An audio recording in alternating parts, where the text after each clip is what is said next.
Welcome to Joy in the Breakthrough, a podcast where we'll be talking to a wide range of leaders from different generations and backgrounds, leaders who have found power in being broken open. I'm Connie Lindsey.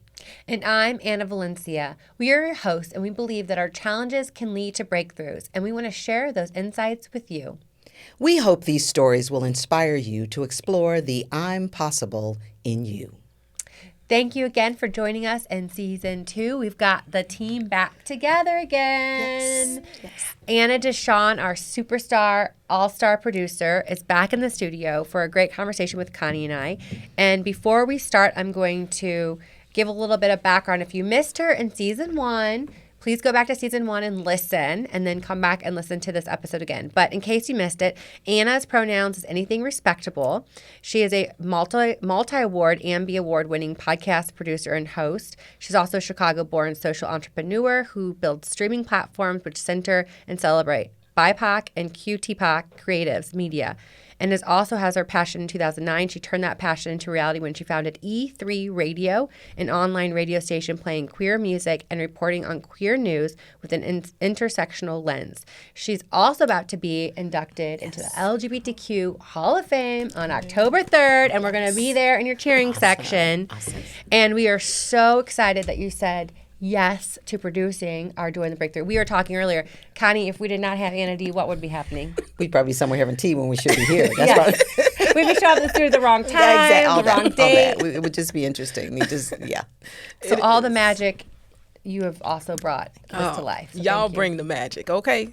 I'm grateful. It's been an honor. Well, I just love the way that it came together and how we are living our authentic selves, that we make space for our lives, ourselves, our relationships, and when we make new friends and get to know people, and getting to know you has certainly just been a blessing for me. It's been amazing. Yes, and adding you to my kitchen table has been a blessing.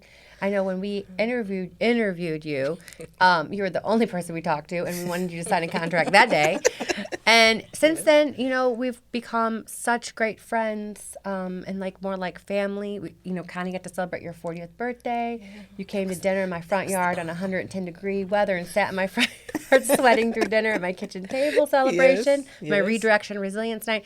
So I just feel like it's wonderful that we can kind of celebrate each other and have this pod bring magic to the world. I mean, y'all are just beautiful humans, right? And so when I quit corporate, we're going to talk about breakthroughs and all that good stuff, but when I quit corporate, I wanted to do work that inspired me, that made a difference, and things that I wanted to do. And so when I had that call, you sign a contract, I'm like, yeah. The vibes is right. Okay, the energy is right. This is in alignment. It just made sense. And it's been magical ever since. I love it. Yes. We in Season 2. Season 2. Boom, boom, boom, boom. Rising in the ranks. You know what I mean? We're rising in the ranks. Y'all Watch rocking out. it. And just watching you, Anna, and this is Anna D and Anna V, so I have the privilege of working with two Annas. So just watching you, Anna D, though, as things have exploded for you in terms of your work, and I know we're going to talk about whatever it is we're going to talk about, but I really want you to I've already forgotten today. I'm already grooving on a whole nother thing. But just in terms of how opportunities have opened up with you and the message that you want to deliver to the world and how you build teams and what that means and your advocacy. So hopefully we can get all that in. That's like making gumbo. We've got a good roux, though. We're the roux, right? Yes. We're the good foundation. So however you want to add that, to just share that with people, because I think it's enlightening.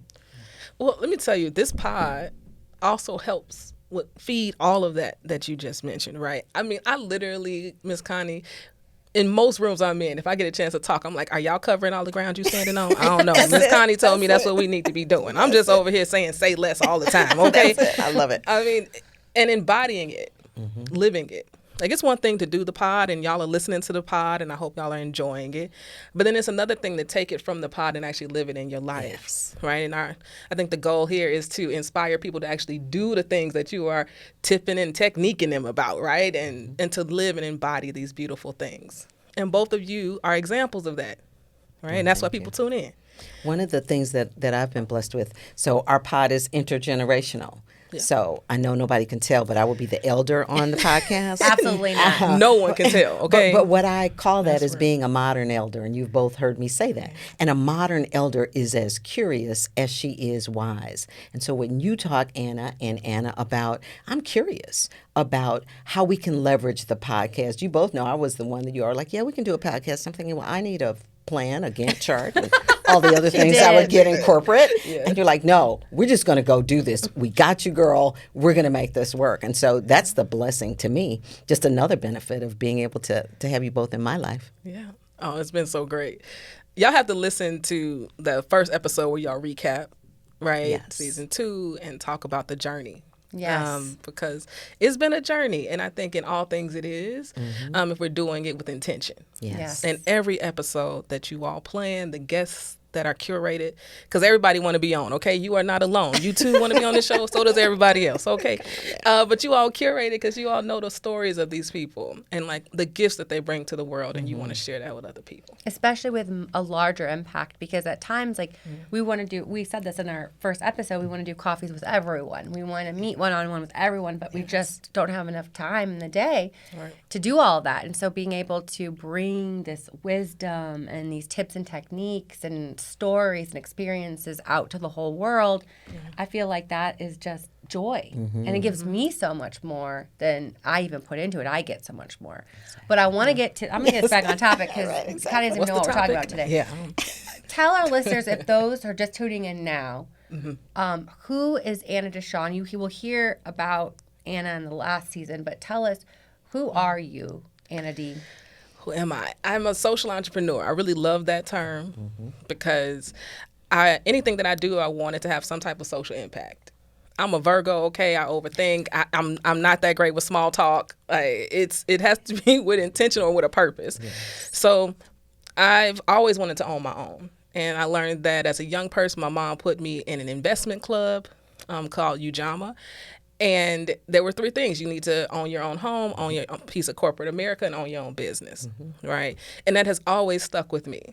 And anytime I took one of those quizzes, they was like, yeah, you need to work for yourself. And it's not that I'm not a great employee. I'm a great employee. We're going to talk about growing teams and how we can be great team members and all that good stuff. It was just that I have a vision and how I want to execute things and how I think things should be done. And when you are someone whose identities are on the margins, you often have been impacted by leadership that has not been thoughtful and leadership that has not been inclusive. And not because maybe someone doesn't want to, they don't know how to. They've never had to think about what that means because privilege allows for that to happen. So I'm excited we can talk about inclusive teams. I hope this conversation can inspire someone who's a business owner or who works in a company that's not being inclusive to shift how they do work and how they do business. What are the 2 key elements, what you say, Anna, of an inclusive team? How do I know if I'm working? I mean, it's obvious if I'm not, because, sometimes the behavior is overt, but sometimes it's covert. Yes. How do we identify, what an inclusive team looks like? Who is that leader what are those behaviors? What does that look like? Yeah, so as all the identities, okay, so Black, queer woman, I'm always looking for language. For me is the first thing. So it starts with policies. It starts with your handbook. I just reported on this story on the Queer News Pod about dictionary.com. So they've added a whole bunch of words, right? But they've also gone through the definitions and removed pronouns where they were not necessary. So, there's definitions that be like, and then he or she moved that chair. Do we need to know that? Yes. Just move the chair. Yes. Right? So when was the last time you looked at your policies and said, maybe this language isn't needed? Because when I'm looking at them with my queer lens, I'm looking for those signals. I'm looking for pronouns that are expansive. I'm looking for words like siblings. I want to know that you all have thought about me because it's so obvious when they have not. So first, I think it's language and how we approach everyone with the words that we say. I also think it's about your culture. So, things like unlimited time off, for example. I know it's a new thing. It makes people a little uncomfortable, but in a generation. The corporate in me was like, what? I know. But or hybrid work. Hybrid Well, work. Makes people break out in hives still, though. It does. It does. There's still a conversation about it, The right? white men CEOs just, that's what I'm talking about. Yeah, but I think there's something to it, right? So I know a lot of people who work in work environments where there's unlimited PTO. But here's the deal. We know people don't take PTO. They don't. Yeah. Right? People want to do a good job. They want to show up at work. But if I know I can take time off and it be okay, maybe that helps to shift the culture to say, when you're gone, and it's okay. How many hours are left on the table? How many people end up having to pay people out thousands of dollars because they've never taken a vacation day? These things cause for us to be more inclusive. Sure. Mental health days make things feel more inclusive. Like I need a break. I don't know. Those are a few things that come to mind. Well, I think as leadership matters, and we just were talking to Dr. Jean on leading well, because I found this in my own senior leadership team, which is mostly women and women of color, and we have 2 men on the team. God bless them. But I noticed at the end of last year they weren't taking all their vacation days, and they were all trying to get it done in December. I was like, what is happening? And so also I want to model this year. I was very intentional modeling of taking time off. And I felt guilty taking 3 weeks off. Well, it was supposed to be 2, then 3 for tonsillectomy. But I was very transparent to my team. I was open and honest about, hey, I'm having medical surgery and I'm taking the time to heal that I need to. And I actually had 2 team members come up to me and thank me for being so honest, because I think we have to know that our leaders are human, our team members are human, and we sometimes think about them as little we paper also pushers. We show confidence in them. I am a true believer that the world will not end when I'm no longer a part of it. Yes. And sometimes as leaders, as I said before, they're building ecosystems and not ecosystems. And so if you're all caught up in who you are as a leader, you're not growing your team and allowing them the ability to bring who they are to work, creating an environment and a culture where they can really prosper, where they can thrive. I love to think of it as thriving. How do you thrive at work? How do you have joy at work? Now, there are days we all know when you have difficult days, but how do we create, you mentioned the word culture, Anna D., and that's so true. I define culture as how things get done in an organization. And if we're looking at those employee manuals and all of that and really having language that is inclusive and behaviors, that creates then a culture of inclusion, a culture of belonging. And I know in my former role as global head of DE&I at Northern Trust, we did exactly that. We were one of the first firms to offer partner benefits. So we were very much thinking about, because guess what? It's a talent opportunity. Yes. That's it. Hi, I'm Clayton Pryor, guest hosting for Darius Hillman. Joining me on the next edition of In the Arena, SIU Chancellor Austin Lane. With one of the most diverse campuses in the country when you think about the number of minority students that we enroll. Tuesday at 7 p.m. on CAN-TV Cable Channel 19 and streaming on cantv.org and the CAN-TV Plus app. Experience the power of community television. All of us have probably experienced the weight of being the only one. Yes. And so, and I often counsel and coach my mentees to, you don't want to be the Messiah. Mm-hmm.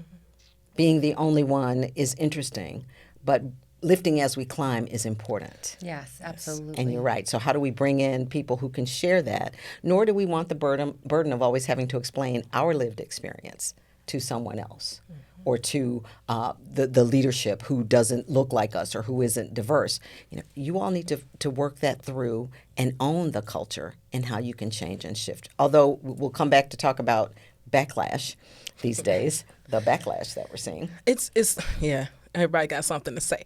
But I think, even something that to me seems small, but I know it's a big deal in corporate culture too, is the idea around pronouns. And I've talked to a lot of people around this. And they people feel comfortable asking me, and I appreciate that. I'm here to teach, right? Everybody ain't a teacher, so you can come talk to me. It's cool, But a lot of people don't know why they need to do it. Mm-hmm. And I explain it as you saying your pronouns invite somebody in who often probably is not invited into the room. And so it's not about you saying your pronouns. It's about making a space where the person whose pronouns are different than everybody else's feels welcome to share theirs. Mm-hmm. and be Say in that whole one more space. time, because I cannot tell you how many times I've been in conversations with people who've said, I don't want to share my pronouns. I don't want to do that. So really, one more time so that people understand it's not about It's you. not about you. It's not about you. It's yes. not about you. It's about the person in the room who's on the margins, who needs to know that they are also welcome here. That is what it's about. And that's why I say anything respectful. I love that. Because any given day, no one knows what my pronouns are, okay? Let's be clear. I've been misgendered on planes. Even just recently, I was on a plane, and the flight attendant misgendered me and then tried to apologize, and then it's just in the aisle, just blubbering over his words. And it's 5 a.m, and I'm on a red eye, and I'm just like, it's okay. I'm human. It's okay. Go on about your day. I'm trying to take a nap. And, even when I woke up, I was like, I thought I might have a teachable moment. I didn't have the energy. Yes. But just sort of just being kind with that person in that moment, right, is what just needed to happen. But it's all about respect. And so you want to be respected. The person who's on the margins wants to be respected. And I find that, especially women of color, understand at the depths of what it means to not feel included in a space. Sure. And I feel like the way that women lead allows for everybody to be at the table. And that requires a strong sense of self. Yes. I say to leaders, I don't have to agree with every position that someone takes. But as a leader, I allow space for the person to have that position or view in order to lead. And Brene Brown said something that I agree with more than I could agree with anything. She said, in order to lead people, it is important for you to care or love them, care about them. And I don't mean romantic love. I mean that kind of agape love that says you have a right to be here and to be treated well. And that is so, so true. Love is humans. Yeah. Like, I think that's incredibly Doesn't make important. us weak. And I know. And I loved what Dr. Jean said is like being authentic to lead. And for me, my struggle coming in as a early 30 something, I think it was 31 when I became city clerk, I didn't know how to lead like me. I was leading like all the men I had worked for. Of course. Because I'd only worked for men because I was in the political space. So it was like very unheard of to be on a staff of a woman that had enough staff to hire as a woman elected. Yeah. And thank God I saw other finally women of color like Kim Fox and Janice Jackson and some others that had taken those helms to look at. Say, oh, wow, they're stepping in their power and their confidence and really then looking inside of like what feels right to me. And I think that's like a journey, ongoing discovery. But if you are a good leader, you are going to look inside and take some time for that self-retrospect to see, okay, what feels right and not forced to what I have been, grown up to understand what power means. I used to think power was barking orders at people or yelling or whoever is the loudest in the room, and that is completely wrong. So it's a shift of a mindset. It is. Oh man, this is such a great conversation. Okay. So it's like, it irks me so much when we lead organizations in the ways in which organizations have been led. Yes. Right? Because when you were sitting in that organization, you didn't like it. No. I hated being barked at or going home in tears. Like, you didn't like how it felt. You didn't like waking up in the morning to go to that job. And what was that? Like, those are things we have to unlearn and not replicate. We can do business and work at a level that includes everybody and hears everybody. I also think I've been in these conferences and these spaces with folks of color, or even around salary conversations, right? Corporate says we don't talk about salaries. We don't talk about how much people make. Government just puts it online. Okay. Okay. Transparency, right? And it's changing. And I had to think, like, why? Why wouldn't somebody in corporate America want to know everybody know how much they're making? Because it wasn't equal. Because this person over here was making $20,000 more than me, and I'm doing more work than they were doing. So, of course, they don't want you to know. How does power affect how we show up in these spaces? Do we really want that? Now, I ain't saying go out here and blast what you make, okay? That's not what I'm saying. But what I'm saying is there should be a culture where people feel comfortable to talk. And there is a lot of work being done to talk about making salaries, salary transparency, because we know that. Are you paying what the job is worth? Or are you paying what you believe that individual is worth? And so it is. If being a CEO or a clerk or whatever it is worth $75,000 a year because that is what the role requires, then that's what the salary ought to be. And there is a lot of work that's being done where there's more transparency with salaries inside corporations, and it is important. And I always say the talent, the demand and requirement for talent is what will drive that. It's so important. It's so important. And everybody, it's funny. So my dad is an educator, 49 years, teacher. He's a great human being, okay? But he taught in private high school, Lutheran high school, for the majority of his career. Wow. But he always walked around like he had no authority, okay? You could see him on any given day with some cargo shorts on and a whack T-shirt, okay? He never wanted to look like he was the principal or the dean of students because he wanted to know how you were going to treat him. Absolutely. Whatever you do to the least of these, right? That is exactly how he functioned, okay? And some days he was the janitor, okay? Because it was a private school without a lot of funding. Some days that was him. So how are you treating me in this there are moment? job interviews that people go on and executives get tested on, and you have a lunch or a dinner. And one of the criterion is how you treat the wait staff. Really? Yes. You go into the restaurant and we sit down and you're ordering. How do you treat the wait staff? If you can't be kind to that person, how might you treat individuals within the workplace? And I've done that before. I've gone to lunch or dinner, and people who are mean to wait staff or people they perceive as less than them, those are not people that I want to spend much time around. And that is a true indicator of who they are, or this whole notion of being married to power. And power is knowing how to use your power when you need to. And you don't have to usually raise your voice. Exactly right. At all. Exactly because if you have power, you don't have to wield it like that because people know they can feel it when you step into the office, in the room, you take up that space. Yes. And they feel it. And I want to commend your dad because as a city clerk, I like selling city stickers on the front line. So I'll be selling city stickers on the front line, or I might be printing city keys out in the community. And no one knows until my team might tell them, because I also like to know what it's like for my team to do the job and being on site. And then I realize you all are working through your bathroom breaks. You're all not taking lunch. You're all, why? And like, well, there's so much need. We need to get these city keys out. I'm like, yes, and also I respect your hustle and your commitment and service to the community, but you all gotta take a lunch. You need to take a break and stuff. And so I think it's so important as leaders. I love that your dad did that, and I'm gonna keep doing that because I think you learned so much about your team. There's a cable show, maybe it's on regular TV, where it's called Undercover Boss. Oh yeah, right? I love that show. I love that show, Anna D. I watch it because it is so real, and oftentimes at the end of the show, that boss, and I often say I'm a leader, not a boss, because a boss is a double SOB backwards. Ooh, okay. So I want to be a leader, and Not everybody gonna be saying that. Y'all just make sure y'all quote Miss Connie. Is that a say less? Yeah, exactly. But that's what I love about that show. And they come out and they realize people are not having a good quality of life or experience at their, and they're real people. They have things happening. There's sickness in their family, or they're going through some kind of traumatic event.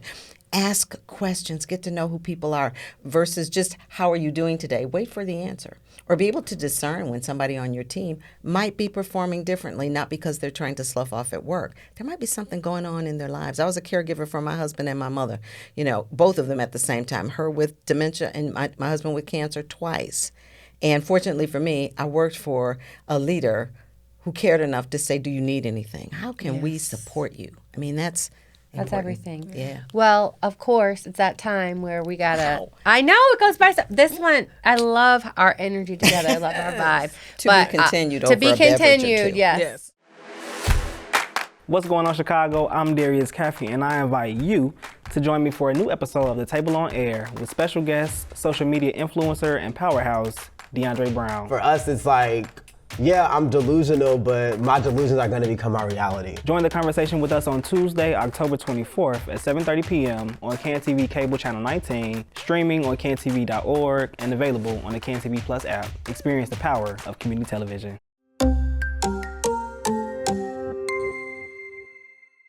Leave us a tip or technique, one that you think really can help shift culture or make a space more belonging that you've seen work. Something that I've seen work in my own business is, it seems so simple, but honesty. So there was a moment, because I have a small team, and one of my team members, I had to tell them, like, I can't pay you this week. I could pay you on Monday. I can't pay you on Friday. Like, this money's about to move. And there was something in me that was like, I just need to be honest. Yeah.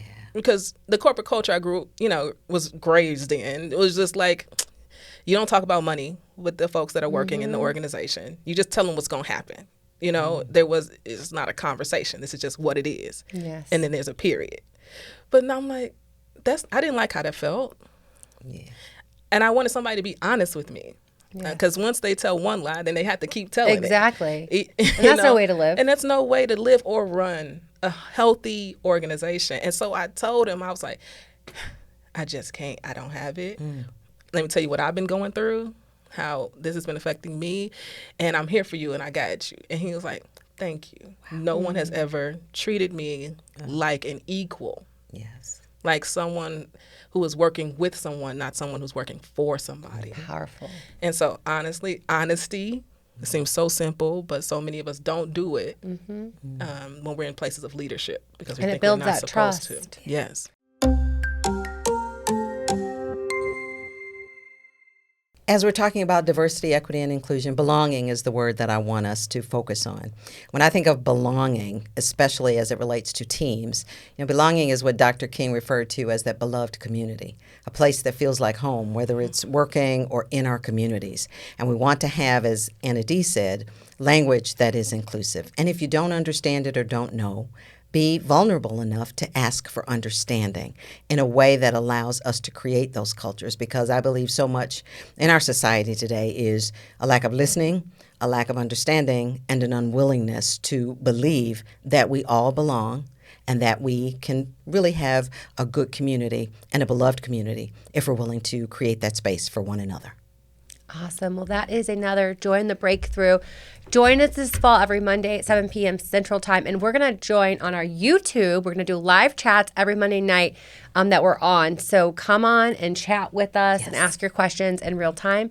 And thank you for being with us and Join the Breakthrough.